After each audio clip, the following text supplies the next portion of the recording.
Welcome back, everybody, to the Who's Accountable podcast. My name is Mahaya Abdul Kawi. I am the creator and host of this platform. As well, I am a founder and a representative of the Accountability Party for Human Rights. Sorry about that. I got a little distracted by my apartment building is doing fire alarm testing right now, so excuse that. But quick introduction into who we are. The Accountability Party for Human Rights is a political vanguard organization, a collection of individuals, men and women who have chosen the mission to not only evolve themselves but use what they can provide and contribute to society to provide resources and services to the working class oppressed people across this country. And through this platform, the Who's Accountable podcast, we will be talking about players and events that occur in our current society, our pop culture, our history in the making. And we discuss maybe if these people held themselves to an accountable standard of life, how there would have been a better solution for themselves and other people involved, and how that could have had the benefit for the greater people. So with that being out of the way, for those who have been watching the previous videos, I would like to thank you for coming back. For those who are brand new, thank you for tuning in. Please like, comment, subscribe, all that fun stuff. And here we go. So for today's video, I recently stumbled upon this great speaker by the name of Reverend Dr. William J. Barber II. And I'm not sure where he is from, but I know he is from the South. So he is a brother that has good Christian values. A lot of people would refer to him as a modern Martin Luther King, in that he has a way of using his Christian faith as a way to fuel his activism and his political standpoints. And I believe he does a very good job at keeping the two balanced and not kind of bleeding into each other, where it sounds like he's trying to put everybody into a Christian box. He more so uses his Christianity as fuel for his faith in people and for the faith that things can change and grow. But him and I guess his team, Reverend Dr. Liz Theo Harris and Representative Barbara Lee and Representative Pamelia Jayapal, I believe I'm probably butchering her name, but these four are currently pushing for a third Reconstruction. A third Reconstruction, for those who don't know what the Reconstruction is, there have been two in America's history. The first one happened post-Civil War in the late 1860s, and the second one happened during the Civil Rights Movement of the 1960s. I wonder if that's a coincidence that they both happened in the 60s, just a century apart. But essentially, the first one was to help all the newly freed slaves become more integrated into what was now a combined United States after the Confederacy lost. So Lincoln and his administration, their goal was to help the transition of not just the freed slaves, but for the white Southerners who were resisting this new change for the old ways. So the Reconstruction, some would call it a failure in terms of the overall long-term success of the first Reconstruction. Some would say it was what helped, push this country forward, and also that way African Americans could have more freedom and resources. I'm kind of on the fence about it, because I feel like, and while doing so, they only fed the rage of the old Confederacy in a way that only drove more violence later on, because it wasn't. As somebody who's black, I understand you have to make sure that those, like, I would have made sure that the free slaves were catered to as well too, but in doing so, they completely forgot about the Confederacy. And of course, yes, they were the bad guy, but at the same time, in hindsight now, looking back, it's what started this bubbling hatred of poor Southerners, or Southerners who were of a middle class. We're going to talk about that in a second as well.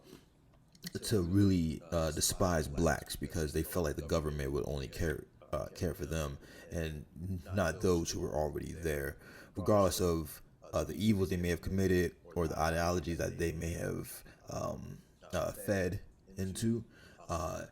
We see that carrying on even in our modern time with those that supported Donald Trump. There was a huge collection of individuals who felt that they were disconnected from the greater picture and felt like others were being favored because of things that had nothing to do with them. And yes, there are details, and we could break into that a little bit more, but you see how history hasn't really changed much from the 1860s to now in terms of who's catered to, what's handled, the bubbling effect, the bubbling social effect, and how that affects not just one group but the interaction of groups as well too. So so history, that's an aside. These four are currently led by Dr. Reverend Barber, he's one of the more popular speakers of this movement.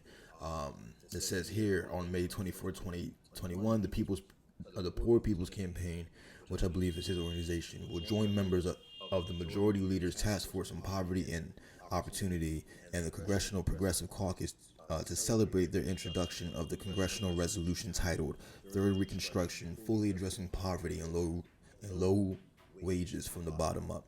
This resolution is the result of the ongoing historic effort to summon the morale and political resolve of the nation to center the needs of the 140 million people who are poor or low wealth in order to change these conditions with moral laws and policies. So I've seen Dr. Reverend Barber speak on different platforms here and there, and he his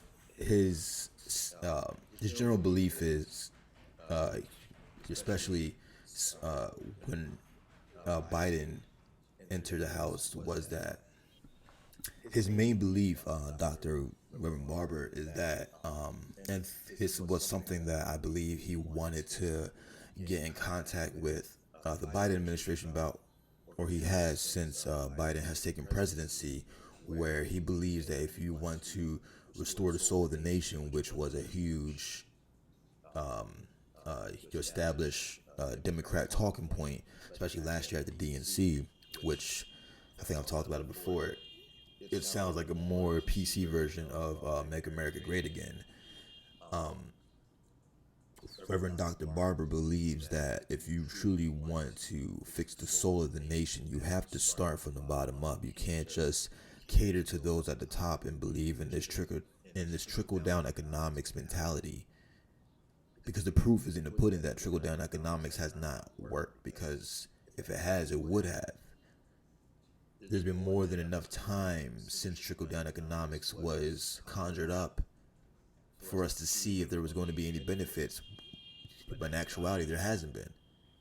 So for Biden, he's been focusing a lot on the general infrastructure stuff, which again they're kind of putting on the back burner in terms of at the pace these things get resolved, because he wants to have bipartisan support. He wants to make sure everybody in the government agrees and whatnot. So, and him trying to make sure everybody hold hands, he's willing to put off the needs of a whole entire country on hold and push it back and use excuses. And it's only going to damage him and his administration and just the party moving forward. And not that I support Democrats, but if you want to be for the working class people, the poor people, the everyday people that hold up this country, you have to provide for them first. Those who are at the top, those who are elite, are already set, and yet you keep catering to them for handouts. I read recently that Jeff Bezos had a bad investment with his SpaceX, and I think that's Tesla, his space thing, whatever. And then because he lost out on money, the government is going to give him $10 billion to help him to be okay with his loss, as if he doesn't already have more than $10 billion. And imagine what that $10 billion could do for all the small businesses across this country. And it's because, and it's that point right there where I want to segue into the bulk of this video, which is the fact that you're the middle class. The middle class is an illusion. It's an illusion created by the upper echelon to keep the working class separate and fighting. It's an illusion that makes those who are also working class feel like they're better than others, so that way they constantly are like rats, snitches to the upper echelon in a way. You know, it's because it creates this. I mean, the best way to describe it is during the early 1600s. And I have a whole video where I break this down. But pretty much, again, the upper elites of the early colonies of this country recognized that the poor European servants who were coming over from Europe, the African slaves, and the captured natives, they were forming rebellions together.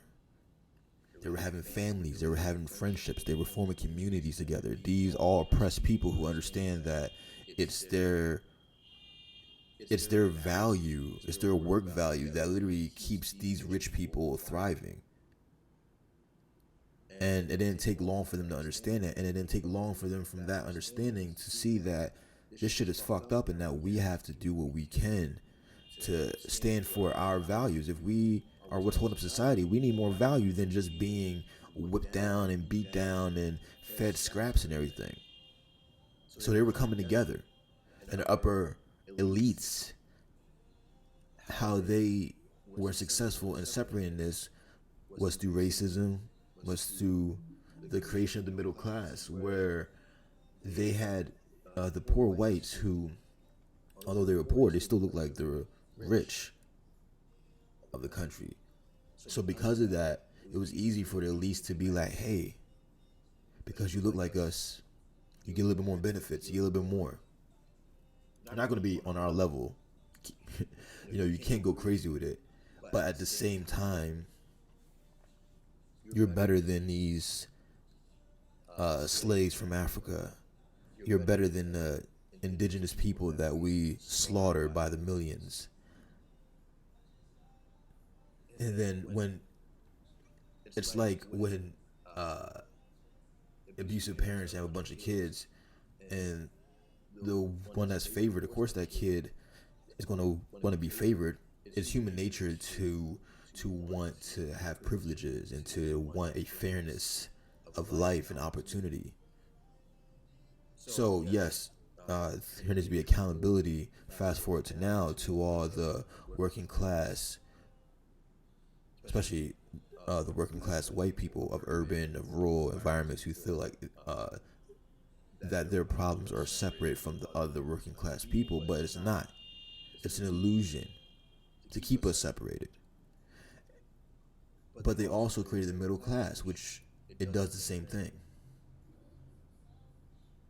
And for those that think that the middle class is a real thing, or think that the middle class is important to the society, again, the government is willing to give Jeff Bezos $10 billion for his failed investment, as if he won't be able to make it back probably in a week.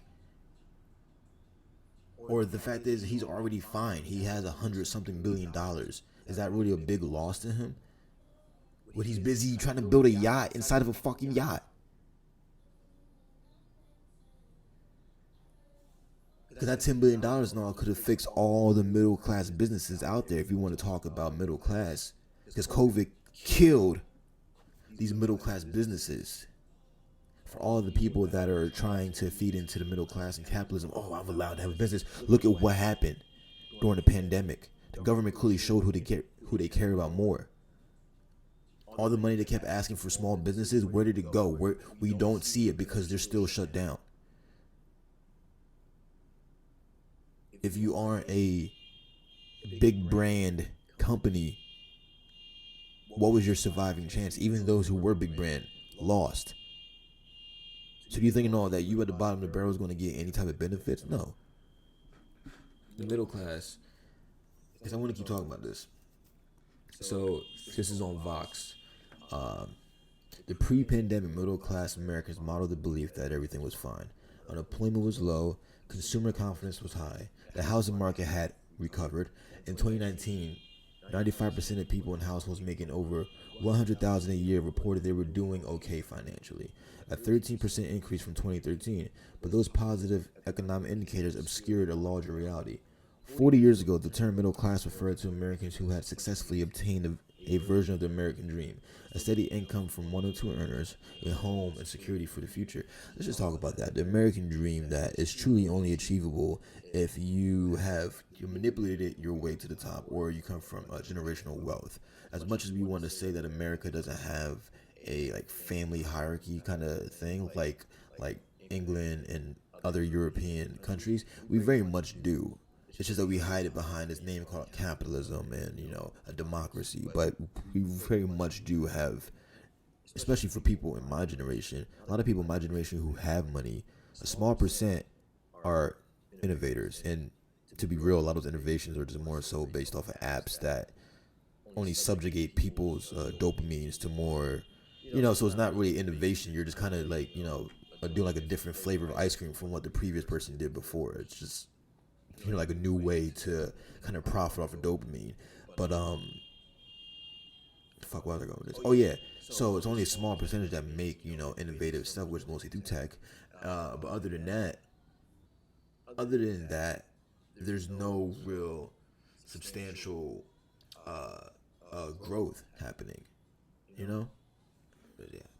Now it mostly means also it meant the ability to save and acquire assets. So it was this thing where I saw this great way to kind of sum it up as a whole. Just because you look the boot 5 times a day compared to my 15 times a day doesn't mean that you're better than me, because you're still looking to boot. And for those who fall into the middle class hype, they believe just because they were able to achieve a little bit extra where they can buy goods. Again, it's not even based on the fact that you can invest into a home and for security and for your children's profit. In this case of point, what it truly means is that you're able to consume, and consume. It's what the middle class was just to show people and all, because they saw the rich flaunting their luxurious lifestyle. Of course, you want poor people and all. Poor people look at that and they want to experience the same. Again, it's human nature to want to enjoy things in life, but to the point where it's almost like it's seen as handouts. It's being selective. It's not something where it's all the things are here, and then the rich, the working class, we all have equal opportunity to achieve those things. No, it's the rich. They control the things, and then they allow us to have a certain amount. And because there are those that have a certain amount, they think that they're better. But it's like, fam, you're still waiting in the line from this person. Now what mostly means it's the ability to picture bills and auto pay and service debt. The stability that once characterized the middle class, that made it such a coveted and aspirational echelon of American existence, has been hollowed out. It's difficult to tell if someone's part of the hollow middle class because they're still performing all the external markers of middle classness. Before the pandemic, they were, and largely still are, absent a layoff, buying and leasing cars, purchasing homes, going on vacation, covering their kids' education and activities. They're just taking on massive loads of debt to do so. As journalist and social critic Barbara Enrick has pointed out, it's very expensive to be poor. It's also increasingly expensive to be middle class, in part because wages for all but the wealthy have remained stagnant for the past 4 decades. Most middle class Americans seem to be making more, getting raises, however small, sometimes billed as cost of living increases.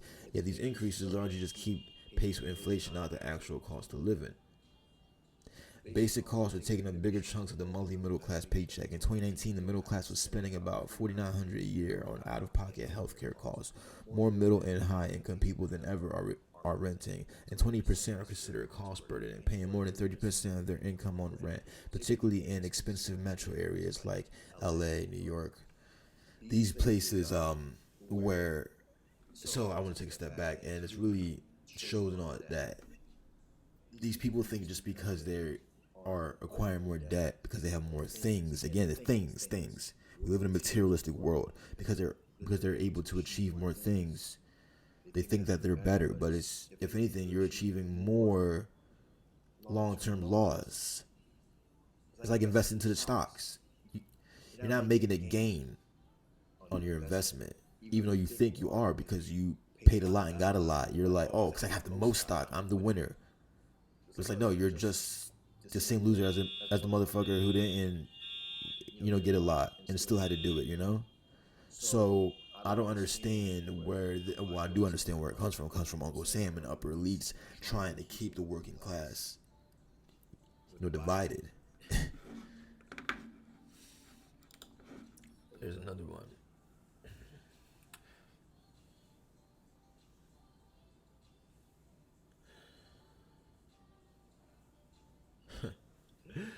I like this. So this is from counteroccurrence.org.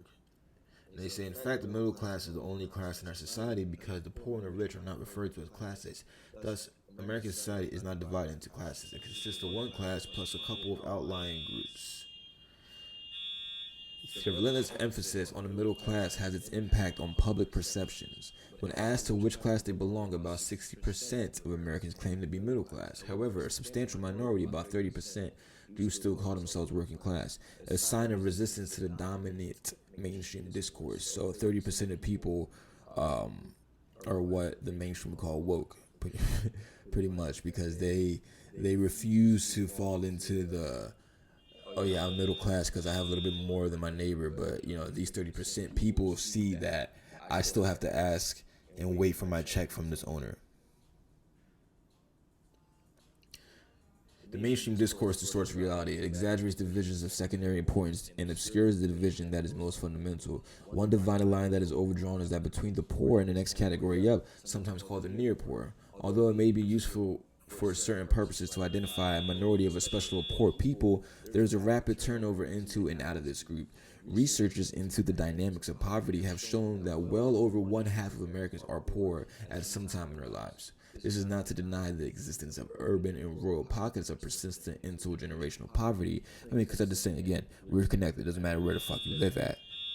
And that's another cause of division that people keep feeding into. The fact that I live in the city, you live in the country, we're different. It's like, at the core, we want the same things. It's just in terms of how much. This is not to deny the existence of urban or rural pockets. On the whole, however, it is more accurate to regard poverty not as the attribute of a separate group, but as a phase in the life of the non-rich majority. For most Americans, including most of those said to be in the middle class, it takes only one major life mishap: the loss of a well-paying job with benefits, a serious accident, or illness in the family, a divorce, to plunge them into deep poverty. This is certainly true of the nearly 70% with less than $1,000 in savings. 40% have no savings at all. Cases of personal bankruptcy filed in the United States in 2019 numbered 752,000.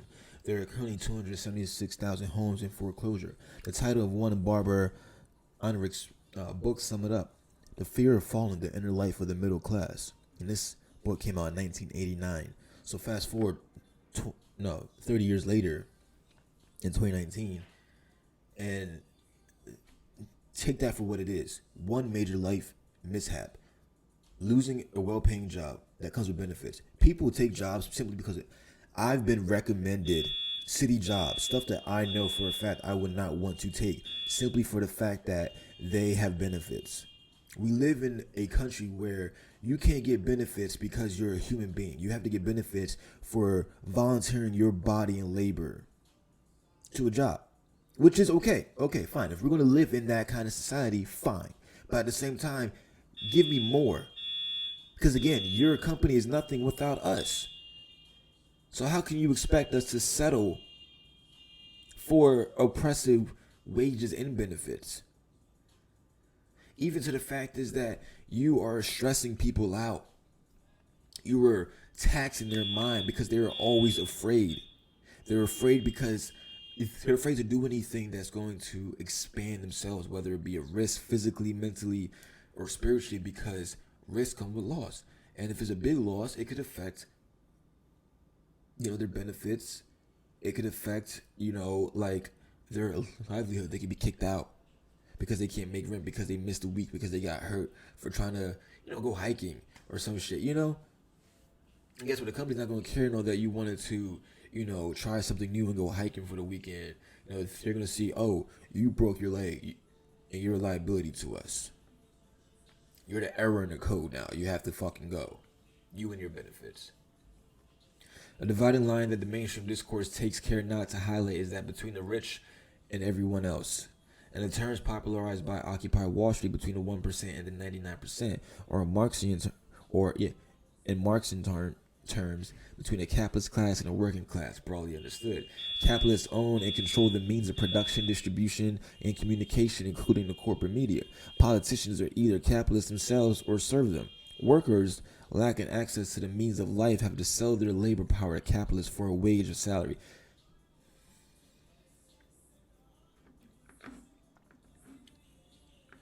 The divided line between the capitalist class and the working class is a little fuzzy, and some groups fall outside the two basic classes, for instance, small farmers.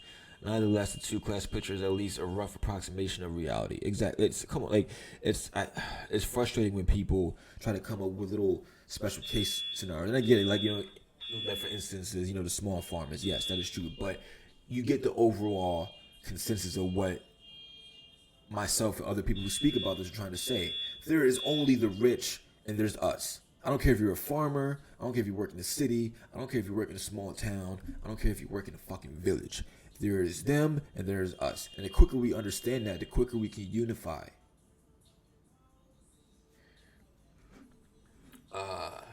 Fuck. Let's talk about, for real quick, about 75% of Americans, this is from the LA Progressive. 75% of Americans trusted the federal government to do what is right when polled during most of the last years of the Eisenhower 1950s administration and the early years of Lyndon B. Johnson's 1960s presidency. In 2019, when the Pew Research Center released its most recent poll of public trust in the government, only 17% of Americans trusted their government. From the 1950s till 2019, who trust the government, 75% dropped down to 17%. It's so bad that throughout 2020, armed protesters showed up nationwide to protest the tyranny of having to wear a mask during a pandemic, and then stormed the Capitol in an attempt to overturn an election, all cheered on by then President of the United States and multiple right wing. Well, I mean, let's not talk about just them as well too. Let's talk about the fact is that you had people fighting against racism and oppressed and cop killings, which is even more fucked up because cops are part of the working class. So you have working class literally volunteering to kill members of the working class when it's their duty to protect the working class from these elites. You feel me? And to protect the working class from those within who are trying to destroy it. Where was that? So yeah, so we had that as well too. So it wasn't just just the right. It was everybody at a distrust for the system that keeps trying to keep us down, and those who are already up even higher than what they are. This is no accident. It's the result of a 5 decades long campaign by some of America's richest people to tear apart the governing fabric of our nation, formally kicked off by their man, Ronald Reagan, proudly proclaiming at his January 20th, 1981 inauguration that government is not the solution to our problem, government is the problem. Put your safe. So yeah, they go on to talk about those who are in power and how they constantly make more money from it. The different cons that these people have. If you don't have to pay to dispose of cancer-causing byproducts from your refineries, but can simply vent them into the air, and you make more money. If you can cut wages and threaten employees because they don't have a union, you make more money. If you could run a pipeline across sacred Native American land on top of major national aquifer with minimum safety oversight, you make more money. If you can hide your money from the IRS because the agency has had its budget slashed so badly that it can no longer do expensive audits on morbidly rich people, you can keep more of the money you fucking made. If you can get the government to cut social programs and public education, thus lowering your taxes, you can keep more of the money you made. So how do we get here? It's a 50-year-long campaign through think tanks, right-wing media, and massive PR efforts to convince average Americans that government is the cause of, not the solution to, their problems. Convince working-class Americans that gutting government is a good thing that will ultimately help them in some mystical, magical way through the incredible invisible hand of the marketplace. And it's largely worked. If the trust in government stats compiled by the Pew Research Center since 1958 are accurate, yeah, pretty much. And there's a tweet here for them. For decades, corporate America has been shoving fascism down our throats. Corporations and the very rich have seized control of the political process. So yeah, so the reason why I talk about the middle class and I'm bringing up how these CEOs are able to keep power is because it goes back to how I started this video with the discussion about the Third Reconstruction. You have on the bottom not just extreme poverty and homelessness and starvation and the lack of resources for the 99%. And I'm going to say 99% because I'm going to encompass everybody that's not in the 1%. If you are in this, we are facing so much separation and delusion, and the middle class being one of them, where a Third Reconstruction, people think it's only for a certain demographic. And yes, again, I said it before, it's unfortunate that black and brown people are the poster child for struggle in this country. It sucks that we're the poster child for working class. But get your head out of your asses and see that most of us are in the 99%. Just be real with yourself and hold yourself accountable to the way that you've lived your life in like the last 5 to 10 years. Or if you live with your parents, look at how your parents have fed you lies about it too, just so that way you feel comforted and safe. And because of this, we have separation because of this myth of a middle class that doesn't even exist no more. And while we're still going through this discord, especially as we move forward in the post-COVID world, and we have more people losing jobs, have more people struggling for jobs, and the competition is going to get more crazy, where you have those who are in the middle class now fighting with the poor class, when in actuality it's all of us. We're even more crabs in the barrel. And guess who keeps benefiting? These guys who are able to, again, put pipelines across sacred native land, threaten employees and all because they don't want to join a union. So, but because you're not in that, I'm going to threaten you in your livelihood. Cutting, lobbying politicians to cut the budget for the IRS so that way you can get away with it, while also making sure that they can charge the working class people who are literally,